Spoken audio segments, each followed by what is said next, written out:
dito tayo mga kababayan. Eto daw ho, si Baste Duterte ang tatakbo bilang presidente. Tingnan nyo.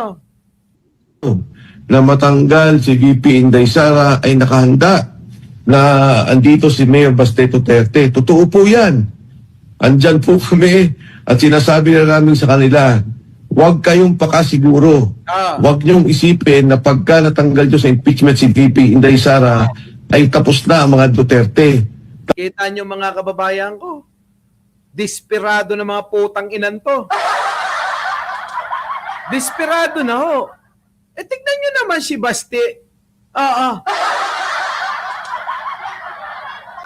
Diyos ko po. Basti na daw ang tatakbong presidente kapag na-impeach na daw si Sara Duterte. Mga kababayan, baka kalabaw at na kambing at mga pabo lang ang bumotor yan. Sa totoo lang po mga kababayan, sa totoo lang. Mga pabo, kambing, baka, nuwang, kalding. Di ba, no? Yan lang ang mga boboto dyan kay Baste. Mga kababayan ko, makikipagpustahan ako sa inyo. Kay Basti kayo. Doblado. 1 milyon, manalong 2 milyon. Kung mananalo yan si Basti, putik na yan mga kababayan, kahit na anong sama ng loob ng tao. Kung Basti lang ang iboboto, Diyos ko po. Mariosep, mga kababayan ko. Bigyan nyo naman ng dignidad tong bansa na to. Etong si Mike Defensor, desperado rin ito eh. Di ba? Desperado ho yan mga kababayan. Basti daw eh. Magsakali daw na matanggal si VP Inday Sara ay nakahanda na andito si Mayor Baste Duterte. Totoo po yan. Totoo da. Pinatotohanan na ho ng nagngangalang Mike Defensor na kung sakali na ma-impeach si Sara Duterte ay nakahanda sila na itakbo ang isang bading. Itakbo mga kababayan ang mukhang leader ng mafia. Itakbo mga kababayan ang isang bading na membro na parang leader ng mafia. Walang iba mga kababayan, si Baste Duterte na napakadugyot. Walang kalinis-linis sa katawan. Walang respeto sa sarili. At mukhang, leader ng sindikato sa Davao.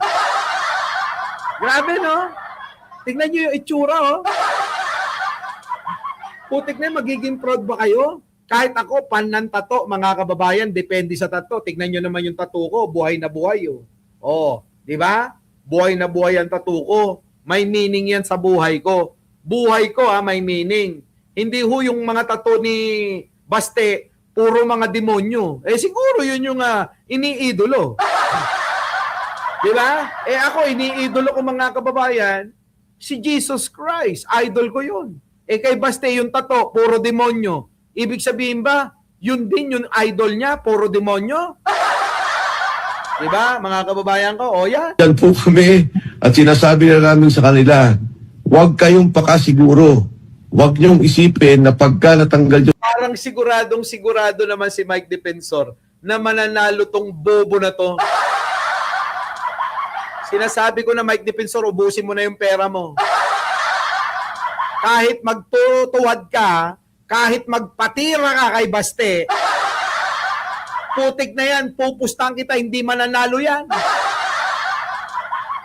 Kahit pa Duterte ang apelyido niyan. So kasi ang inaano nila ngayon para bang kailangan Duterte, no? Pag Duterte daw ang nakaupo, pag Duterte daw ang tatakbo, siguradong mananalo Diyos ko po, kahit magtutuwad to si Mike Defensor. Wala, hindi ho mananalo, maniwala kayo. Sa impeachment si VP Inday Sara ay tapos na ang mga Duterte. Tapos na ang inyong pananagutan. Tapos na. Alam mo, pag-usapan natin yung pananagutan muna ni Sara Duterte. Gusto nyo kasi laktawan yung pananagutan ng mga Duterte. Gusto kasi nila mga kababayan, mapawalang sala agad ang mga Duterte. Para nga naman bumango yung mga pangalan nila kahit ang babaho ng mga itsura. Di ba? Si Sara lang mga kababayan, ang baho na ng itsura eh. Si Pulong lalo mga kababayan ko. Tingnan nyo naman kung sino-sinong mga pokpok yung pinagpapatulan. Si Basti naman, tignan nyo naman ang ginagawa sa katawan. Yan ho mga kababayan hindi na ho art ang tawag dyan. Hindi na ho ang art ang tawag dyan. Alam nyo yung yung pagka nagkamali kayo ng sulat, o pag malayin ng sulat, dinodoble-doble nyo na lang. Pambababoy sa katawan niyang ginagawa niyan. Hindi ho art ang tawag dyan.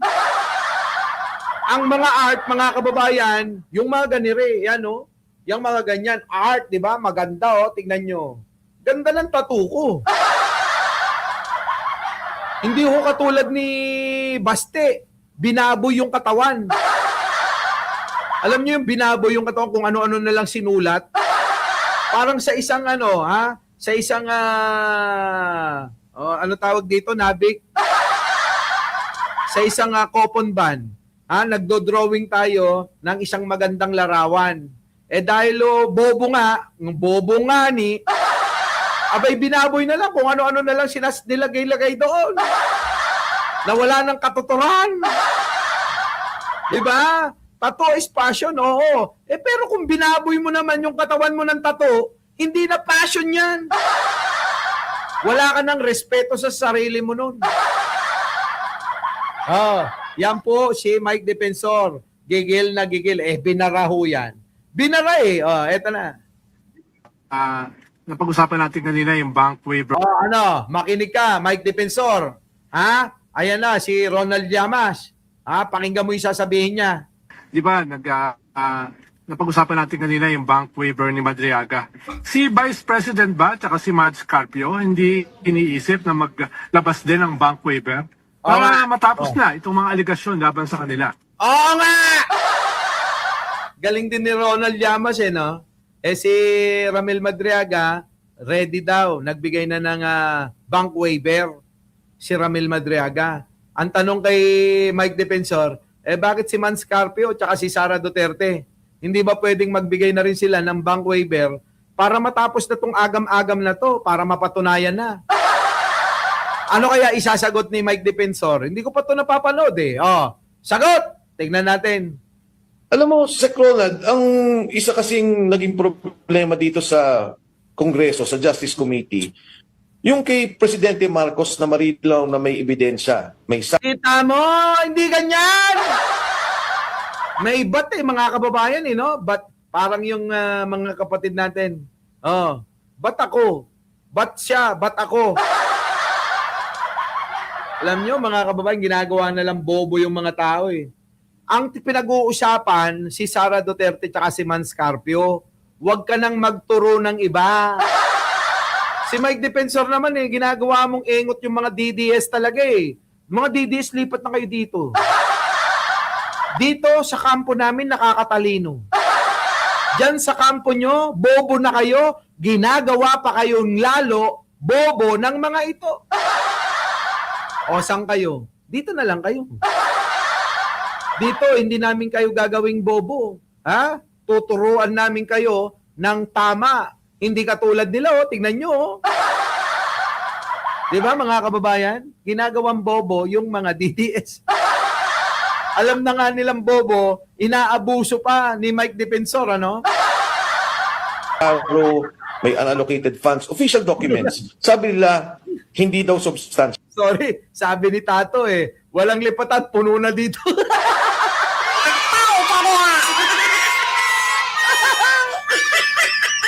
Puno na daw puno na. Bank waiver to health issue. Ayan na nga Desperado na talaga itong mga ito Bank waiver muna. Ikaw naman, Ronald Llamas, barahin mo agad. Hindi ka mo. Hindi ganun ang usapan. Ang usapan, nagbigay na ng bank waiver si Ramil Madriaga, si Sara Duterte, tsaka Mads Carpio naman. Di ba? Totoo. Ang synonym ng DDS ay bobo. Batang Katmon, no? Ayan, no? Dimples Morno po. Rosen, oh, nandiyan. My pet hobbies, oh. No substance. Ah. So, with form, no substance. Pagdating dito kay Pangulong Vice President Inday Sara Duterte, ang sabi nila, with form, with substance. So, ang ibig sabihin dapat sana, kung ano na yung nailatag nila na nandun, yun na yung kasong ilalabas nila. For example, narinig kita kanina, Sec. Ronald, sabi mo, dapat ma-prove nila na wala sa SALN. Dapat doon pa lang sa presentation ng substance, pinakita na nila, uy, may bahay ka dito, hindi mo dineklara. Alam nyo, simple lang yan eh. Itong ako si Ronald Llama, sabihin ko, bakit ba kayo dito sa social media nagpapaliwanag? Unang-una, hindi yan yung tanong ko kung handa ba si Sara Duterte at saka Mans Carpio na magbigay na ng bank waiver. Yun ang una. Ngayon, bakit ba lahat na lang kayo nagpapaliwanag sa social media? Bakit yung mga boses nyo sinasayang nyo dyan sa social media? Dalhin nyo saan? Doon sa Kongreso. Dami nyo namang abogado eh. Di ba? Ilan ang abogado ni Sara? 16. Pang-17 siya. O, wag nyo nang isama si Sara. Bobo nga kasi. Kaya nga kumuha ng 16 na abogado. O, anong silbi? Dalhin nyo na lahat doon. Sumama ka na. Hindi yung puro social media. Social media kayo. Ano to? Di ba? O, di ba? Nililitis nyo yung kaso ni Sara Duterte dito sa social media? Di ba mga kababayan ko? Nililitis nila yung issue, yung kaso ni Sara Duterte dito sa social media. Hindi naman dito ang tunay na venue. Kung hindi ho, nando doon sa Kongreso. Nampating naman yan, no? Tapos ititrade nyo ako sa kanila. Di kung tinrade nyo ako sa kanila, di tuwang-tuwa yung mga yan. Di ba? Tuwang-tuwa yung mga yan. Nako, tapos gusto nyo si Baste ipalit.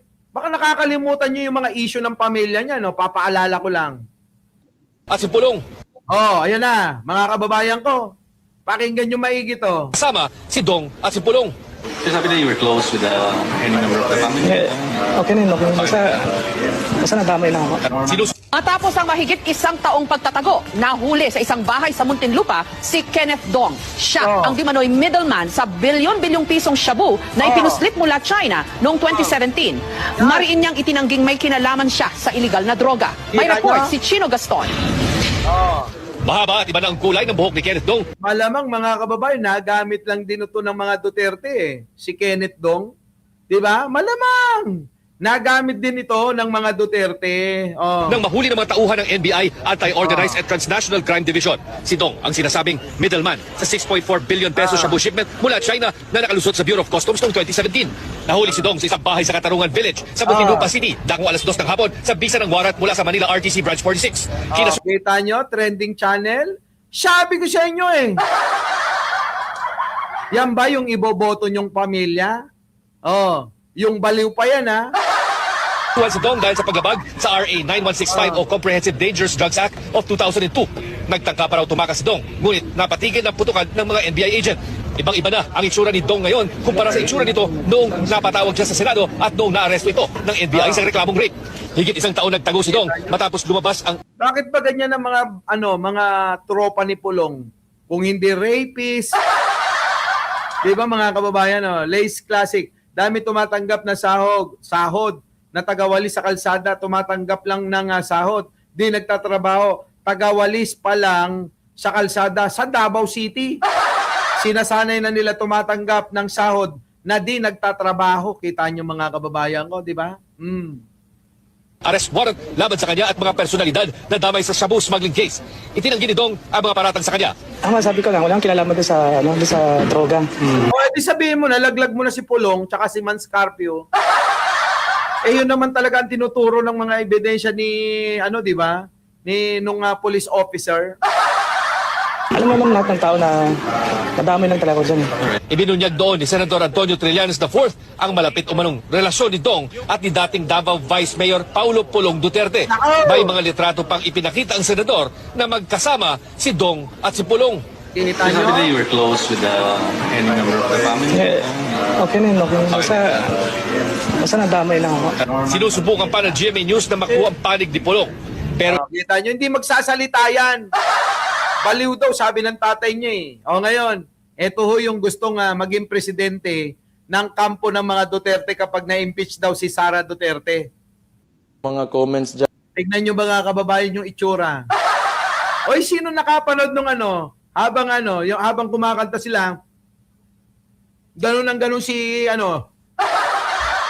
itong putang inang tong bakla na to. Ha? Di ba? Si ganun ang ganun, nguya ng nguya. Sabi nga ng mga abogado, ang bastos. Oo, mga kababayan, marami akong mga kausap ng mga abogado, ang bastos niya. Napanood mo na ba yun? Ha? Boss Mike, napanood mo na ba yun? Sino? Si Baste, yung habang kumakanta sila, nguya na nguya at mukhang bangag na bangag si Baste. Eh, sabi nila bangag na bangag daw si Baste. Biruin nyo, nguya na nguya. Eh, wala hong mga kababayan wala hong manners O, tara. O, anong katwiran? O, sa katwiran naman tayo. Yung sasabihin, pro-China. Oh. Okay. Once and for all, bago kayo Tignan nyo yung katwiran nito mga kababayan. Bobo. Katwiran nito mga kababayan, tatanga-tanga. Tuloy. Eh kung ganito lang magiging presidente, putang na wala namang pagkakaiba sa utak nila ni Sara. salita, this is not about me being pro-China, but I'm leaning towards economic cooperations rather than military practices. Kinangina, ang bagal mo magsalita. Sabi ni Marjorie Tabok-Tabok na idol si Martin. Boss Mike, magdi-DS ka tas isigaw mo. Si Baste, kaya mo ba? Depende. Oo, depende ba?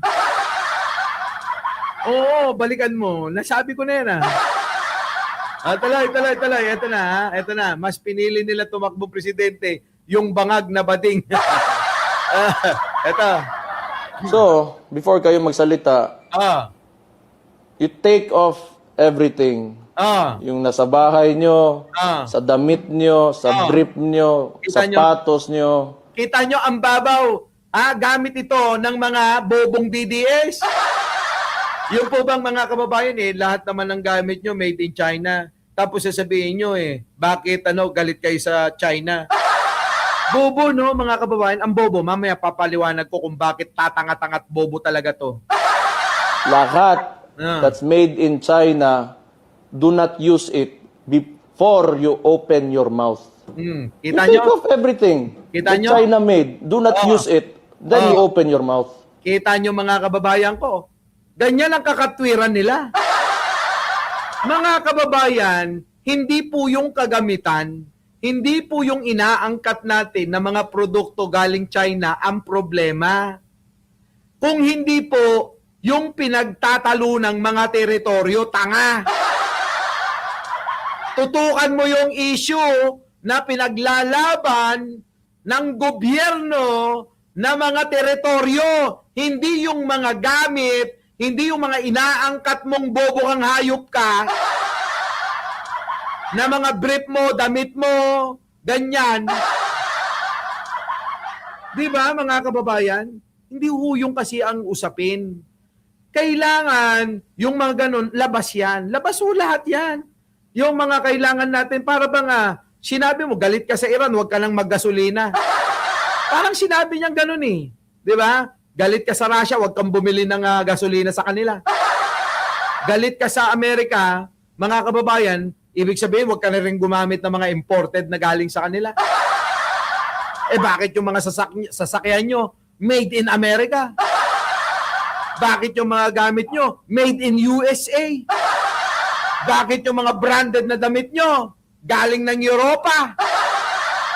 Tapos binili nyo sa Amerika? Hindi ho yun, mga kababayan, ang usapin. Pero dahil nga po bobo, tangat ito, napakamangmang neto, si Baste, kaya gamit-gamit niya, wag nyo ekang gamitin yung mga ganito, ganyan-ganyan. Parang yung mga nung araw lang, ano? Ang sabi nila mga kababayan, wag nyong gamitin yung pasaporte nyo dahil galing daw kay Digong. Ganito kabobo yung mga yan eh. Wag nyong gamitin yung lisensya nyong 10 taon galing kay Digong. Tatanga! Bakit? Kahit 1 taon, 2 taon, 3 taon, hindi ba natin magagamit yung ating mga passport? Kahit 3 taon, 5 taon, hindi ba natin magagamit yung ating lisensya? Kundi ba naman mga tanga, at pribileyo natin bawat isa ang pagkakaroon ng mga lisensya, pasaporte. Pero gamit-gamit nila. Kasi nga po, ganun lang sila mag-isip. Ang tatangay. Hindi yan ang usapin. Hindi yan facts. Walang bigat, walang lalim. Ang pag-usapan natin, yung katayuan natin, diyan po sa pinag-aagawang teritoryo kung ang gusto lang pag-usapan ni Baste, pro-China versus anti-China. Anti-China ang marami sa pagkamkam nila ng teritoryo dyan sa West Philippine Sea. Tama? Pro-China ka, kung hindi ka nagsasalita, makapili kang putang ina mo, Baste. Tama, mali? Iba ang usapin ng kalakalan, iba ho yung teritoryo na pinag-aagawan. Ganun lang kasimple. Bahala na kayo dito sa bobo, tanga na to. Madadagdagan pa yung mga wrinkles nyo pag pinanood ko yan. So mga kababayan, hanggang dyan na lang. O paano? Ayawan na!